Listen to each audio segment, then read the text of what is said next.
Bismillahirrahmanirrahim. Assalamualaikum warahmatullahi wabarakatuh. Alhamdulillahilladzi anzalal Qur'ana hidayatan wa hudan linnas wa rahmatan lil mu'minin wa shifaa'an lima fis sudur wa tafriqan bainal haqqi wal batil wa basyira wa nadhira wa bayyinatin minal huda wal furqan.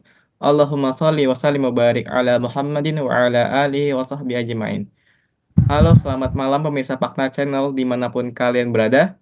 Semoga senantiasa dalam naungan rahmat, ampunan, serta rezeki Allah Subhanahu wa Ta'ala.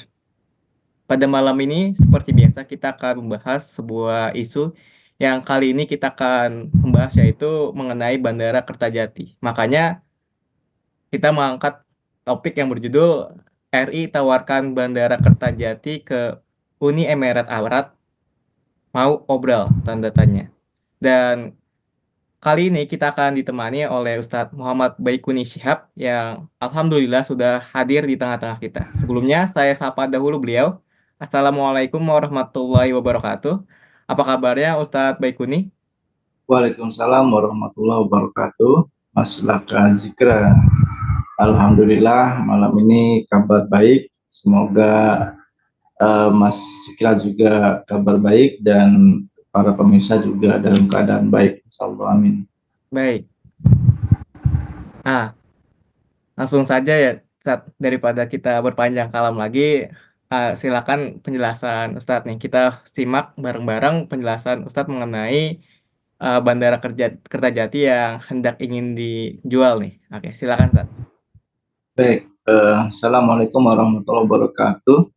Alhamdulillahillazi nahmadu wa nasta'inu wa nastaghfiruh wa na'udzubillahi min syururi anfusina wa min sayyiati a'malina may yahdihillahu fala mudhillalah wa may yudhlil para pemirsa yang budiman, kaum muslimin yang senantiasa dirahmati oleh Allah, semoga dalam keadaan sehat dan pemikirannya dari tahun ke tahun semakin baik, semakin mendekatkan diri pada Allah. Baik, di dalam kesempatan malam ini kita membahas dengan judul yang dibuat panitia ya, Bandara Kertajati mau diobral gitu, ditawarkan ke Uni Emirat Arab. Jadi memang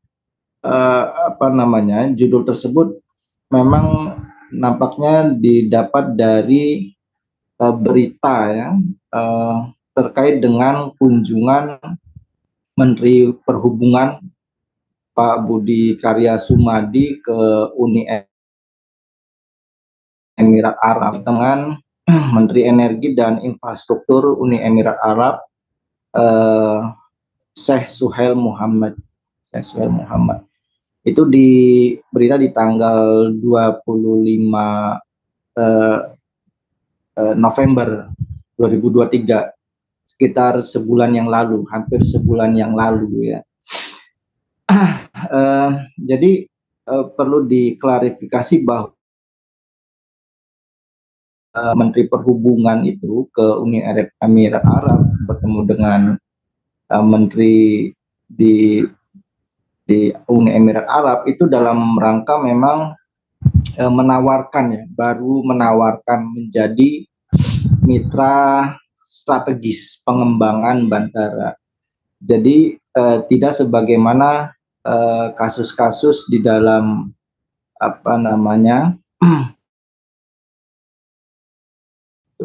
penjualan penyerahan kekayaan alam Indonesia kepada Amerika, perusahaan Amerika atau perusahaan Inggris, Prancis gitu, yang seolah-olah memang dijual sahamnya. Nyatanya bahwa berita tersebut hanya baru menawarkan menjadi mitra strategis pengembangan bandara. Kalau untuk kemudian dikatakan bahwa Bandara Kertajati dijual atau diobral dengan harga murah, saya pikir tidak sesuai dengan kenyataan yang diungkapkan oleh Menteri Perhubungan. Kalau kemudian di beberapa tahun kemudian nanti dijual ya Allahu a'lam. Cuman kejadian terkait dengan itu sepertinya memang tidak itu Mas Lakazikra. Jadi yang cuman pentingnya dalam pembahasan ini adalah eh, keberadaan itu kan, keberadaan Bandara Kertajati. Jadi memang adanya Bandara Kertajati, Bandara Internasional Kertajati itu kan di wilayah Jawa Barat ya, yang sebelumnya memang masalah di Bandara Hussein Sastranegara di Bandung itu. Dan memang secara apa namanya, eh, secara kemampuan memang tidak layak lagi itu Bandara Hussein Sastranegara itu untuk menopang lalu lintas penerbangan domestik maupun internasional gitu. Karena memang wilayahnya kecil, maka kemudian dari provinsi dan kemudian disetujui pusat, maka kemudian dibangunlah Bandara Kertajati itu dan kemudian dilimpahkan. Dan baru apa namanya bulan bulan 10 lalu ya, bulan Oktober lalu memang Bandara Hussein Sastranegara itu memang ditutup, akhirnya ditutup gitu, dan semuanya dialihkan ke Bandara Kertajati gitu. Jadi sepi ya memang karena belum dialihkan penerbangan dari Bandung di Hussein Sastranegara ke Kertajati gitu. Kalau melihat dari berita bahwa ketidakmampuan Bandara Hussein Sastranegara itu wajar ya, karena memang penumpang dari tahun 2016 ke 2018 ya, secara data pangkat 6% ya, menjadi 3,86 juta ya. Kemudian lalu lintas pesawat juga meningkat 11% gitu, jadi 31.865 penerbangan. Kemudian terkait dengan kargo juga tumbuh 40% gitu, jadi 19,21 juta kilogram. Jadi memang secara Hussein Sastranegara itu memang sudah tidak layak lagi untuk kemudian memenuhi penerbangan seluruhnya penerbangan dari Bandung atau ke Bandung itu lewat Bandara Hussein. Memang harus dialihkan ke bandara baru yang lebih besar, yang lebih luas, yang bisa menampung penerbangan. Selain memang di Bandara Hussein kan milik TNI AU ya, di sana dan sudah maksimal juga menurut pemerintah dalam hal pengembangan Bandara Hussein, karena untuk menambah luas landasan 2.200 meter saja kemudian mereka harus menebang gunung gitu. Itu menurut Direktur Angkasa Pura Joko Murjatmurjo gitu. Jadi secara fakta memang bandara di Bandung itu memang tidak layak lagi, dan akhirnya memang Kertajati ya. Jadi kalau kemudian ditawarkan sebulan lalu ya, ditawarkan ke Uni Emirat Arab, itu juga sebetulnya bukan dijual, tetapi sekedar untuk menjadi mitra pengembangan ya, yang sebetulnya bisa saja Indonesia itu mengelolanya sendiri lewat perusahaan BUMN Angkasa Pura gitu.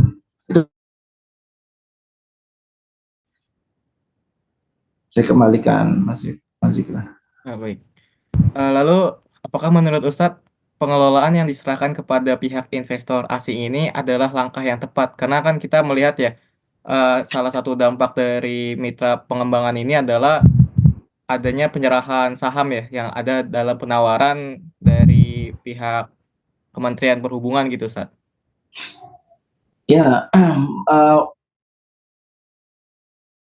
ataukah memang harus kita ini mengkajinya berdasarkan Islam ya? Karena standar benar dalam kehidupan seorang Muslim dan pemikiran dan perbuatannya itu ya Islam ya. Oleh karena itu memang perlu kita bahas ini terkait dari sudut pandang Islamnya ya.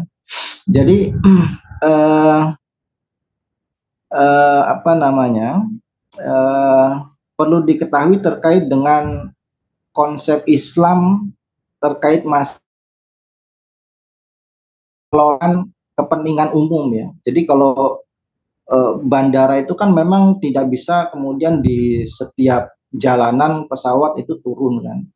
Dia harus di tempat khusus ya, tempat khusus yang kemudian apa namanya, ya di landasan-landasannya itu ya. Uh, Pada dasarnya di dalam kehidupan Islam, dalam pengelolaan sumber kepemilikan, ya, ada kepemilikan individu, kepemilikan umum, dan kepemilikan negara. Individu boleh memiliki mobil, individu bahkan boleh memiliki pesawat, boleh memiliki helikopter, boleh memiliki kapal laut, itu boleh. Uh, tetapi yang menjadi tempat lajunya alat transportasi seperti mobil, pesawat laut itu memang perkara yang tidak boleh dimiliki oleh individu dalam kajian Islam. Dia adalah statusnya adalah milik umum. Milik umum itu berarti tidak boleh dimiliki oleh negara. Tidak boleh dimiliki oleh negara atau bahkan dimiliki oleh uh, kelompok individu, ya, kelompok masyarakat, perusahaan, apalagi uh, jadi kepemilikan umum itu adalah kepemilikan seluruh masyarakat, bukan dimiliki oleh individu atau dimiliki oleh negara. Individu tidak boleh menguasai, kemudian menghalangi orang lain untuk menggunakannya. Negara juga tidak boleh begitu, tidak boleh menguasai kepemilikan umum, kemudian mencari keuntungan darinya, gitu.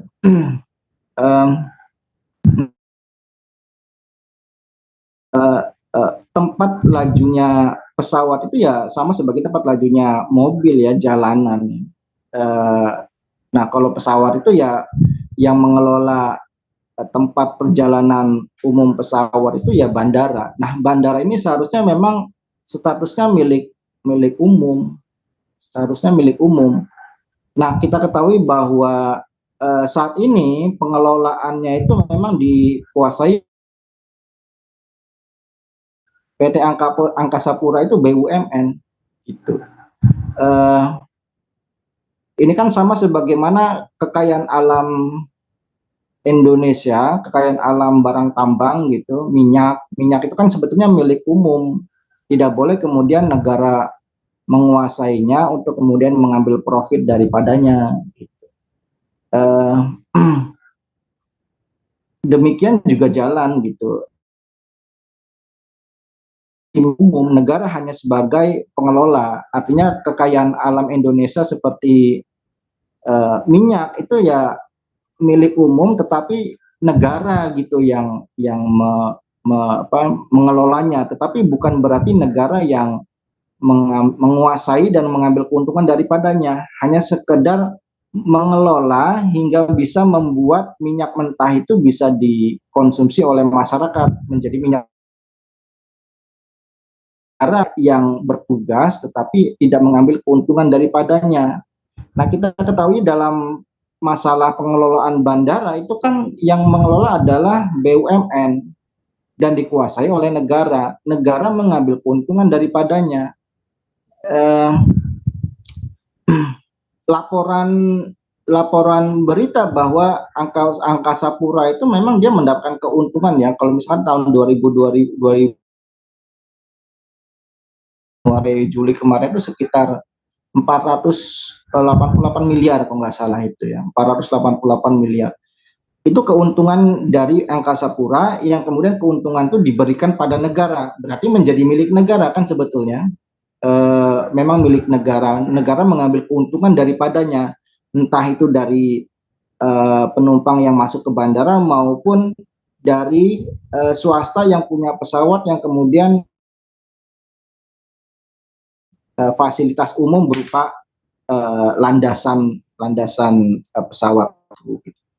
Jadi seharusnya memang dalam kehidupan Islam, dalam sistem Islam, eh, eh, eh, apa namanya, eh, seperti bandara itu seharusnya dia milik umum. PT Angkasa Pura itu seharusnya milik umum. Artinya apa? Bahwa pengelolaan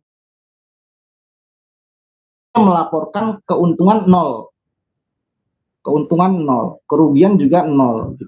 Artinya bahwa segala potensi dan penarikan biaya dan pendapatan itu harusnya memang untuk rakyat. Artinya bahwa laporannya harus nol, laporan keuntungannya itu harus nol. Itu baru dia menjalankan fungsi memfasilitasi rakyat gitu. Tapi kalau lapor sekian miliar kemudian diserahkan pada negara, itu berarti kan penyalahgunaan aturan Islam yang seharusnya itu adalah pengelolanya adalah milik umum menjadi milik negara. Nah, itu kekeliruan. Ditambah lagi kemudian secara fakta PT Angkasa Pura atau negara itu kemudian mengajak kelompok kaum muslimin lain, yaitu Uni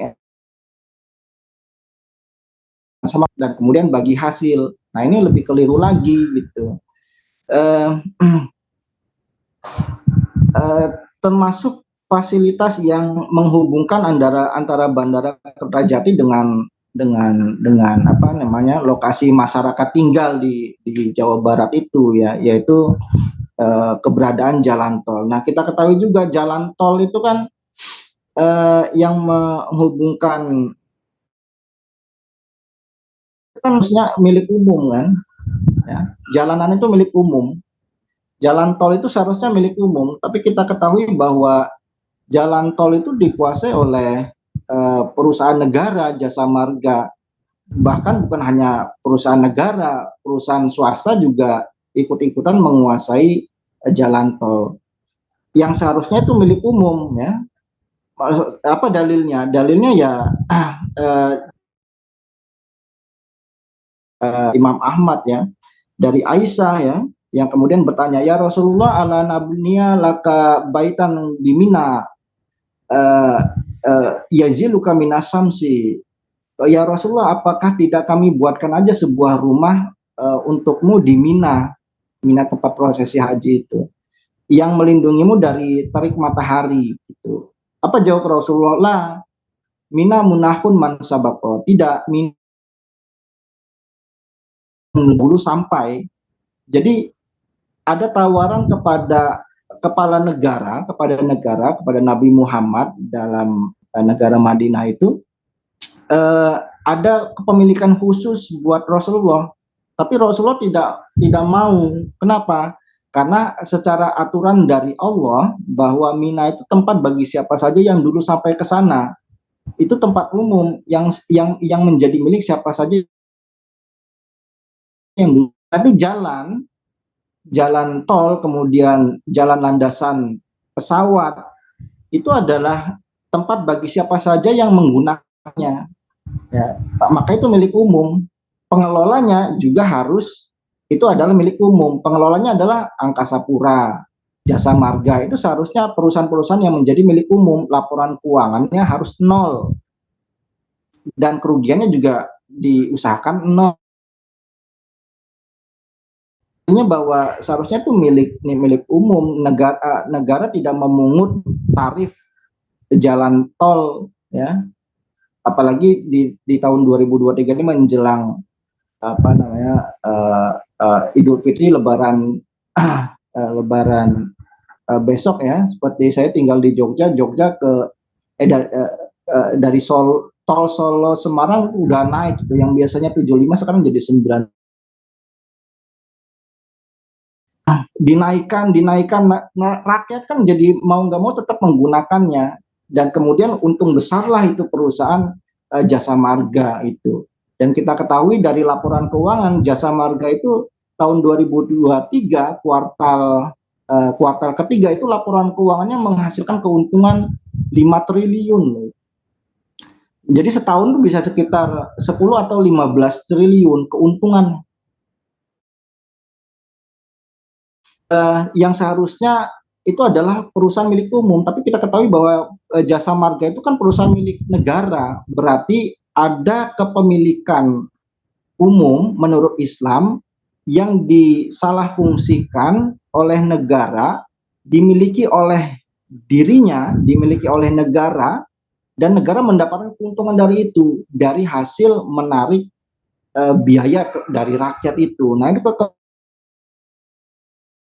Kasapura itu adalah perusahaan milik umum, bukan BUMN gitu. Lebih lagi kemudian BUMN kerjasama sama Uni Emirat Arab gitu, menawarkan investasi gitu. Nah, ini kekeliruan ya. Jadi seharusnya negara itu berfungsi sebagai pengayom rakyat, bukan pebisnis, bukan membisnisi rakyatnya. Jadi dalam kehidupan Islam itu membuat kemakmuran bagi rakyat, bagi kaum muslimin dan orang-orang kafir yang tinggal di dalam negara yang menerapkan aturan Islam ya. Eh, Kenapa? Karena ya gitu, aturan-aturan Islam seperti kepemilikan umum itu memang disediakan pada rakyat. Tapi kalau sekarang itu menguntungkan bagi pejabat dan pebisnis. Kalau dalam negara demokrasi ya, tidak menguntungkan rakyat dan bukan pengusaha gitu. Eh, Jalanan yang seharusnya milik umum kemudian dimiliki oleh swasta dan dimiliki oleh negara, Jasa Marga, yang untung ya negara, yang untung ya pejabatnya, yang untung adalah pengusaha yang mendapatkan hak untuk mengelola jalan tol ya, untuk mengelola bandara, itu seharusnya milik umum gitu. Jadi aturan Islam itu lebih baik, lebih menyejahterakan, lebih mengenakan bagi rakyat. Tetapi anehnya rakyat itu membenci aturan Islam atau tidak mau tahu dengan aturan Islam terkait bagaimana pengelolaan negara terkait dengan jalan tol, bandara itu. Yang sebetulnya itu mengenakan kehidupan rakyat juga mendapatkan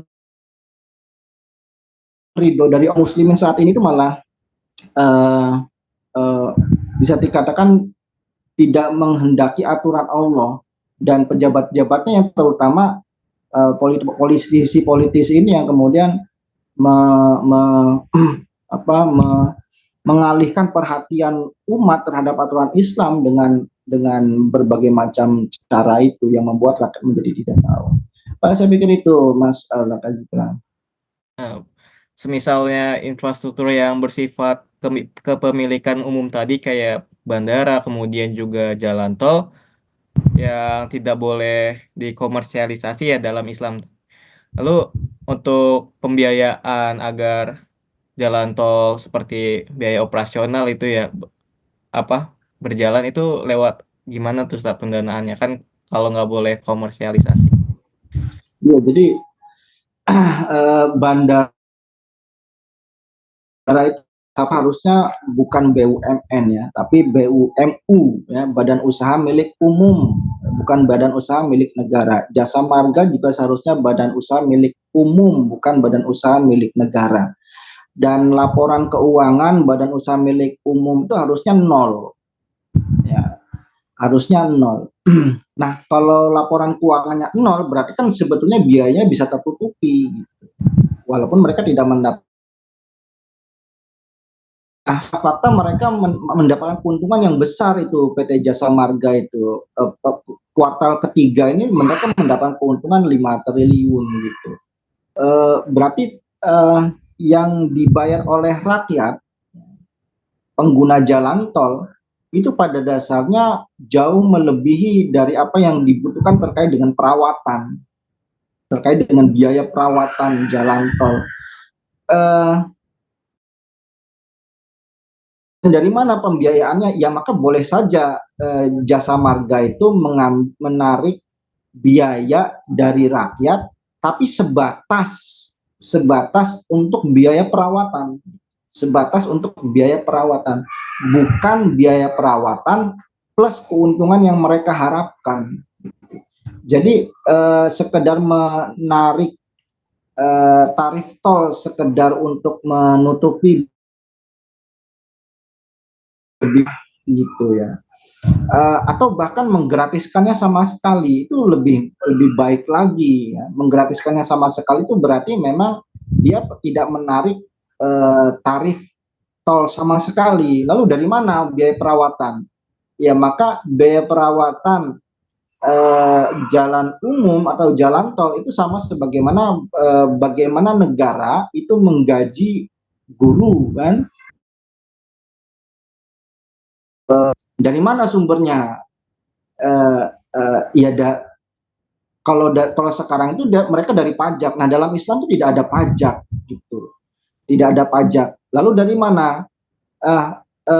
Dalam kehidupan Islam itu ada sumber pendapatan yang namanya khorot, ya, ada yang namanya jizyah, dan yang paling besar sumbernya itu yang memang berasal dari uh, uh, dari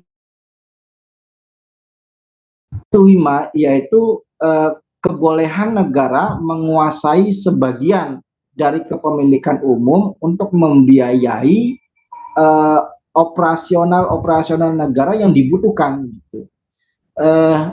Jadi bisa jadi memang negara menguasai sumber tambang tertentu untuk kemudian keuntungannya itu untuk membiayai operasional negara. Ya. Melihat Indonesia itu sebuah negeri yang kekayaan alamnya begitu melimpah, gitu. Dari hutannya, dari barang tambangnya, minyak dan emasnya, ya, sebagaimana yang dilaporkan oleh misalkan PT Freeport, ya, PT Freeport McMoran, dia mendapatkan keuntungan itu PT Freeport McMoran 30% itu berasal dari Indonesia loh. 30% keuntungan mereka itu sekitar 150-an triliun, 150-an triliun itu keuntungan mereka dari Indonesia itu ya. Begitu besar ya. Itu hanya cuma dari satu titik kekayaan alam Indonesia di Papua yang namanya tambang emas itu. Belum kekayaan alam Indonesia di tempat-tempat lain ya, yang di Kalimantan, yang di Sulawesi. Ya, maka saya pikir akan sangat mudah membiayai operasional negara di Indonesia itu tanpa pajak kalau negaranya itu adalah negara yang berlandaskan pada sistem Islam, menerapkan aturan-aturan Islam baik dari sisi kepemilikan umumnya maupun terkait dengan syariah Islam yang lainnya gitu. Muslimin. Hanya saja memang beratnya mendakwahkan ini adalah penghalang-penghalangnya itu ya. Sebetulnya rakyat kaum muslimin itu sudah menginginkan ya, sudah menginginkan Islam menjadi way of life bagi mereka ya. Contohnya ya ketika dulu ada aksi 212 gitu, betapa kaum muslim itu begitu bersegera mereka berangkat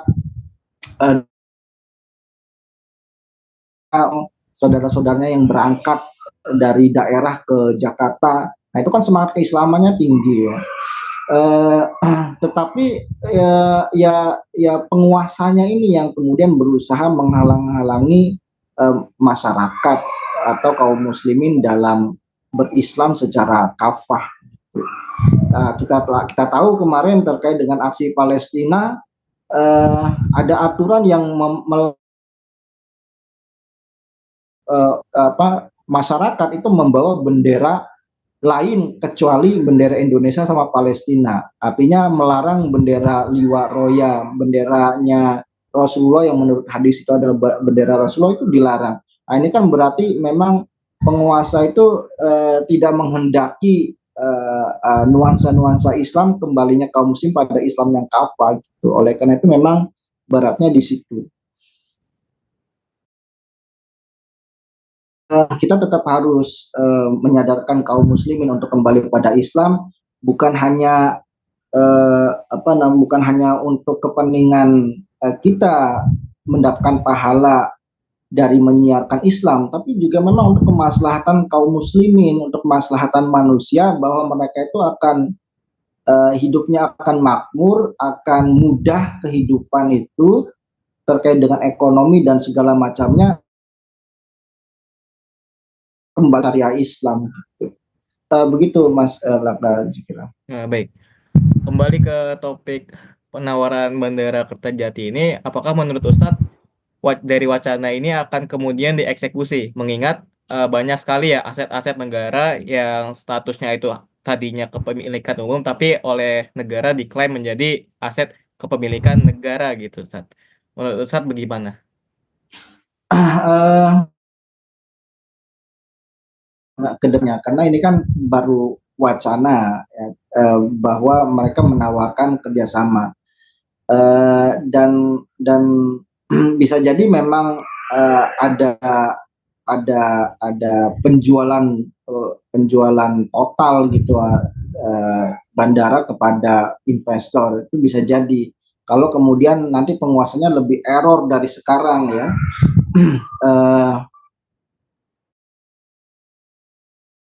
Baik dikasih asam folat, dikasih malah justru dikasih asam sulfat, itu bisa jadi kalau penguasanya yang demikian itu, yang ketika ditanya oleh rakyat, suka jawabnya nggak nyambung gitu, karena minim pengalaman dan pendidikan yang error. Bisa jadi semakin rusak ini negara, semakin hancur ini tatanan kehidupan masyarakat, memang penguasanya semakin semakin error gitu, semakin rusak. Uh, tetapi kalau dalam standar seperti sekarang, sepertinya memang belum ada ya, kelihatan akan dijual ini Bandara Kertajati kepada asing. Kenapa? Karena pengelolanya saat ini PT Angkasa Pura itu memang masih bisa. Kenapa? Karena mereka masih menghasilkan keuntungan untuk negara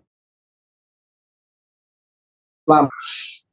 Angkasa Pura masih bisa, masih mengelolanya ya. Dan kita tahu juga bahwa sekarang sudah ramai, Bandara Kertajati sudah ramai, penerbangan haji, penerbangan domestik itu semuanya sudah beralih ke Bandara Kertajati dari Bandara Hussein ya. Kenapa? Karena Bandara Husseinnya ditutup ya. Kalau Bandara Husseinnya ditutup kan berarti penerbangan komersil itu ya semuanya beralih ke bandara, dan penghubung jalan tol memang sudah diperbaiki untuk kemudian bisa mengakses ke bandara lebih baik. Secara umum kedepannya sepertinya bahwa pengelolaan Bandara Kertajati ini akan semakin baik. Kenapa? Karena semua penerbangan sudah dialihkan gitu, ke Bandara Kertajati dari Bandara Hussein gitu. Jadi kalau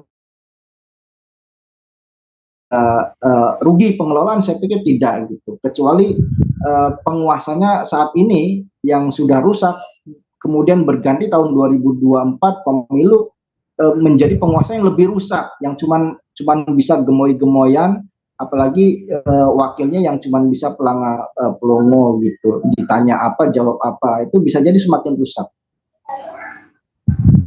Saya pikir itu Mas Citra. Ya,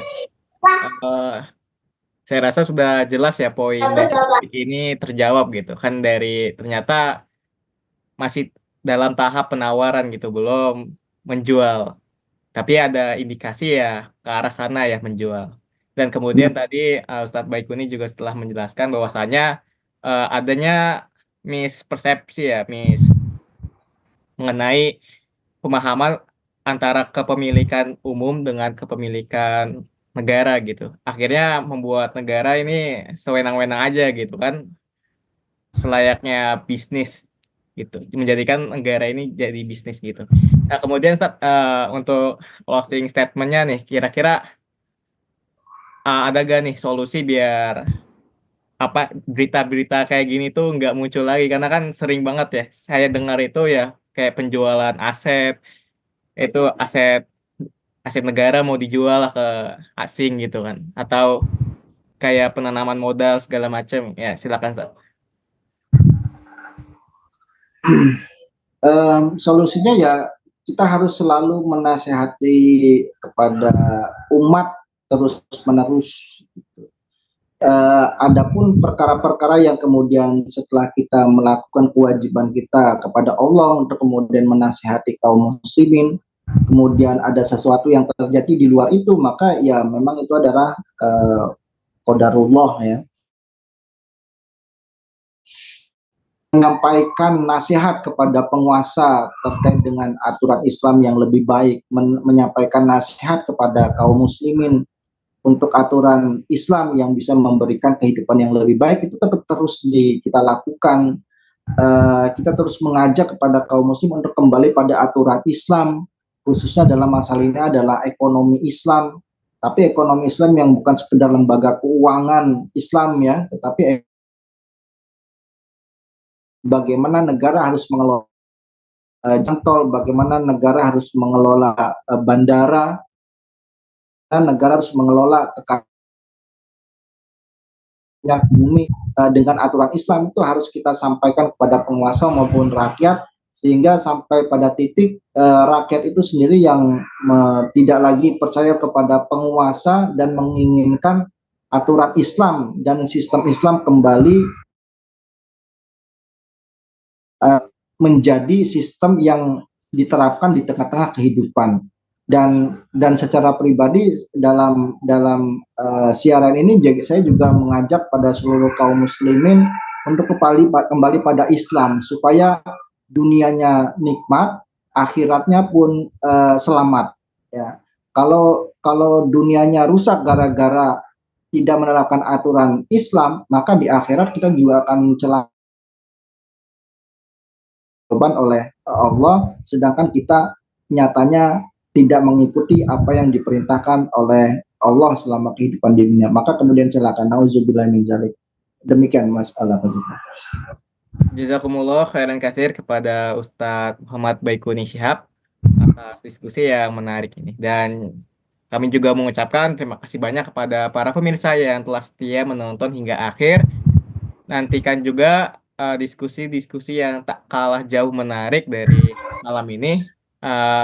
Kurang lebihnya mohon maaf dari kami. Wassalamualaikum warahmatullahi wabarakatuh. Waalaikumsalam.